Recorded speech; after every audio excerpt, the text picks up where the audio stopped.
Canada America से क्षेत्रफल में 1,51,150 वर्ग किलोमीटर बड़ा है।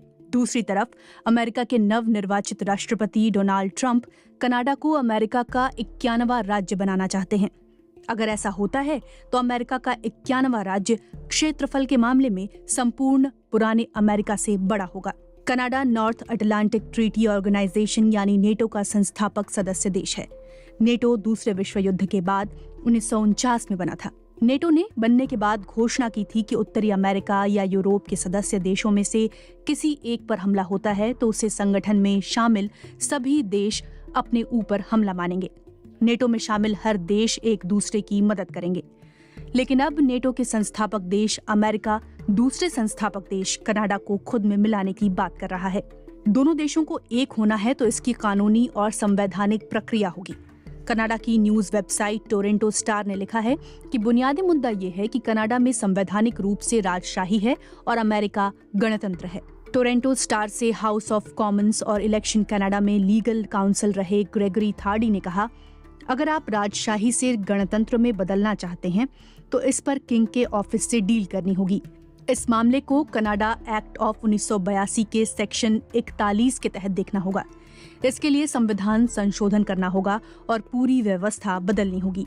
टोरंटो स्टार से कनाडाई फोर्सेस कॉलेज में डिफेंस स्टडीज के प्रोफेसर एडम चैपनिक ने कहा, सच कहिए तो मुझे नहीं लगता है कि ये संभव है, वो भी तब जब कनाडा के ज्यादातर लोग अमेरिका में शामिल होने के खिलाफ हैं। अगर इसे लेकर दोनों देश वाकई गंभीरता से सोचेंगे तो इसमें सालों नहीं तो महीनों लगेंगे। मुझे नहीं लगता है कि अमेरिका की ये प्राथमिकता है। मुझे लगता है कि ये खिल्ली उड़ाने से ज्यादा नहीं है। अमेरिका वाकई इसे लेकर गंभीर है तो शुरुआत उसे ही करनी होगी। उसे नया राज्य जोड़ने के लिए संवैधानिक प्रक्रिया शुरू करनी होगी।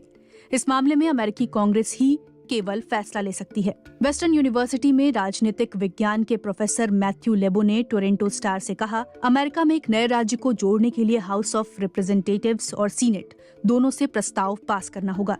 दोनों सदनों से प्रस्ताव पास करने के लिए महाबहुमत की जरूरत होगी। लेबो कहते हैं, अगर कनाडा या इसका एक हिस्सा अमेरिका में शामिल होना चाहता है और अमेरिकी कांग्रेस इसके लिए तैयार है, तब भी मुझे नहीं लगता कि कनाडा की सरकार इसकी अनुमति देगी। अतीत में स्टेटहुड एक खूनी प्रक्रिया रही है।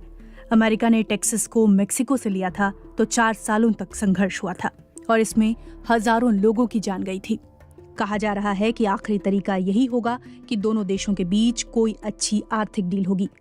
अच्छी डील से मतलब है कि ऐसा आर्थिक समझौता जिससे ट्रंप को लगेगा कि ये अमेरिका के हित में है। कनाडा में लेजर पोल डेटा इकट्ठा करने वाली एक संस्था है। ट्रंप ने जब कनाडा को अमेरिका के 91वां राज्य बनाने का ऑफर दिया तो लेजर पोल ने कनाडा के भीतर सर्वे किया था कि वाकई कनाडाई अमेरिका में शामिल होना चाहते हैं या नहीं। लेजर पोल के मुताबिक केवल 13% कनाडाई नागरिकों ने कहा कि वे अमेरिकी स्टेट बनना पसंद करेंगे। कुल 87% लोगों ने ट्रंप के आइडिया को खारिज कर दिया। लेजर ने ये पोल 6 से 9 दिसंबर के बीच किया था। यूएस सेंसस ब्यूरो के अनुसार 2014 में अक्टूबर तक कनाडा के साथ द्विपक्षीय व्यापार में अमेरिका का व्यापार घाटा $50 अरब का था। अमेरिका कनाडा से सबसे ज्यादा कच्चा तेल आयात करता है। अगर कनाडा के तेल को हटा दिया जाए तो अमेरिका ट्रेड सरप्लस में रहेगा।